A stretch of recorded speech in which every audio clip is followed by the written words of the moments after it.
18वां बाब।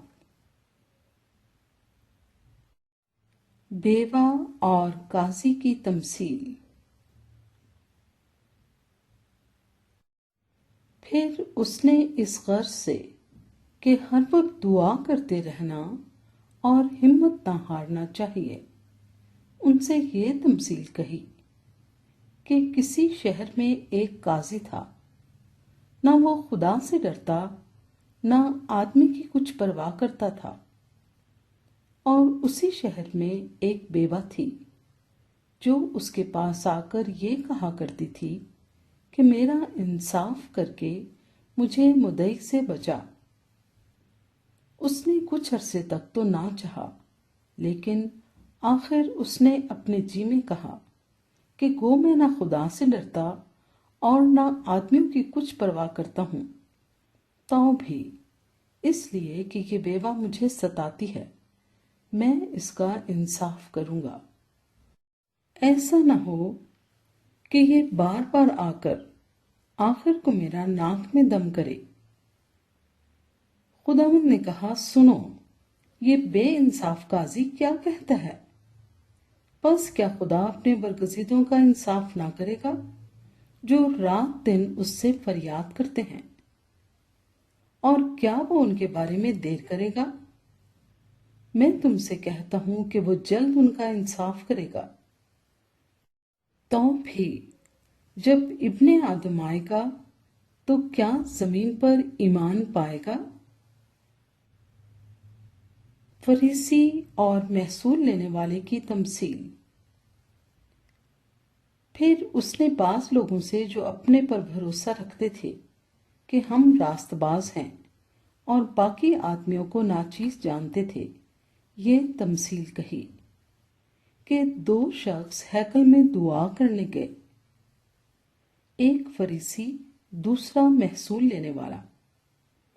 फरीसी खड़ा होकर अपने जी में यूं दुआ करने लगा कि ऐ खुदा, मैं तेरा शुक्र करता हूं कि बाकी आदमियों की तरह जालिम, बेइंसाफ, जिनाकार या इस महसूल लेने वाले की मानिंद नहीं हूं।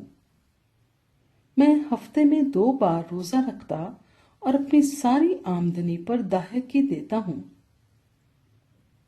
लेकिन महसूल लेने वाले ने दूर खड़े होकर इतना भी ना चाहा कि आसमान की तरफ आंख उठाए, बल्कि छाती पीट पीट कर कहा कि ऐ खुदा, मुझ गुनाहगार पर रहम कर। मैं तुमसे कहता हूं कि ये शख्स दूसरे की निस्बत रास्तबाज ठहरकर अपने घर गया, क्योंकि जो कोई अपने आप को बड़ा बनाएगा वो छोटा किया जाएगा, और जो अपने आप को छोटा बनाएगा वो बड़ा किया जाएगा। यीशु छोटे बच्चों को बरकत देता है। फिर लोग अपने छोटे बच्चों को भी उसके पास लाने लगे ताकि वो उनको छुए, और शागिर्दों ने देखकर उनको छिड़का। मगर यीशु ने बच्चों को अपने पास बुलाया और कहा कि बच्चों को मेरे पास आने दो और उन्हें मना ना करो, क्योंकि खुदा की बादशाही ऐसों ही की है।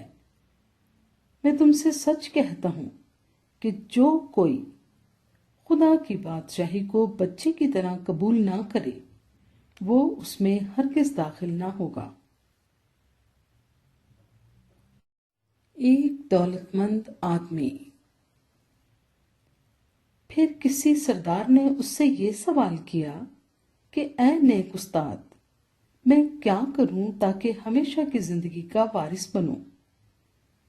यीशु ने उससे कहा, तू मुझे क्यों नेक कहता है? कोई नेक नहीं मगर एक, यानी खुदा। तू हुक्मों को तो जानता है, जिना न कर, खून न कर, चोरी न कर, झूठी गवाही न दे, अपने बाप की और मां की इज्जत कर। उसने कहा, मैंने लड़कपन से इन सब पर अमल किया है। यीशु ने यह सुनकर उससे कहा, अभी तक तुझमें एक बात की कमी है। अपना सब कुछ बेचकर गरीबों को बांट दे, तुझे आसमान पर खजाना मिलेगा और आकर मेरे पीछे हो ले। ये सुनकर वो बहुत गमगीन हुआ, क्योंकि बड़ा दौलतमंद था। यीशु ने उसको देखकर कहा कि दौलतमंदों का खुदा की बादशाही में दाखिल होना कैसा मुश्किल है, क्योंकि ऊंट का सुई के नाके में से निकल जाना इससे आसान है कि दौलतमंद खुदा की बादशाही में दाखिल हो। सुनने वालों ने कहा, तो फिर कौन निजात पा सकता है? उसने कहा, जो इंसान से नहीं हो सकता वो खुदा से हो सकता है। पतरस ने कहा, देख, हम तो अपना घर बार छोड़कर तेरे पीछे हो लिए हैं। उसने उनसे कहा, मैं तुमसे सच कहता हूं कि ऐसा कोई नहीं जिसने घर या बीवी या भाइयों या माँ बाप या बच्चों को खुदा की बादशाही की खातिर छोड़ दिया हो और इस जमाने में कई गुना ज्यादा ना पाए और आने वाले आलम में हमेशा की जिंदगी। यीशु तीसरी बार अपनी मौत का जिक्र करता है। फिर उसने उन 12 को साथ लेकर उनसे कहा कि देखो, हम यरूशलेम को जाते हैं और जितनी बातें नबियों की मार्फत लिखी गई हैं इब्ने आदम के हक में पूरी होंगी, क्योंकि वो गैर कौमों के हवाले किया जाएगा और लोग उसको ठट्ठों में उड़ाएंगे और बेइज्जत करेंगे और उस पर थूकेंगे और उसको कोड़े मारेंगे और कत्ल करेंगे और वो तीसरे दिन जी उठेगा। लेकिन उन्होंने इनमें से कोई बात ना समझी और ये कौल उन पर पोशीदा रहा और इन बातों का मतलब उनकी समझ में न आया। यीशु एक अंधे भिखारी को शिफा देता है। जब वो चलते चलते यरीहो के नजदीक पहुंचा तो ऐसा हुआ कि एक अंधा राह के किनारे बैठा हुआ भीख मांग रहा था। वो भीड़ के जाने की आवाज सुनकर पूछने लगा कि ये क्या हो रहा है। उन्होंने उसे खबर दी कि यीशु नासरी जा रहा है। उसने चिल्लाकर कहा, ऐ यीशु, इब्ने दाऊद, मुझ पर रहम कर। जो आगे जाते थे वो उसको डांटने लगे कि चुप रहे, मगर वो और भी चिल्लाया कि ऐ इब्ने दाऊद, मुझ पर रहम कर। यीशु ने खड़े होकर हुक्म दिया कि उसको मेरे पास लाओ।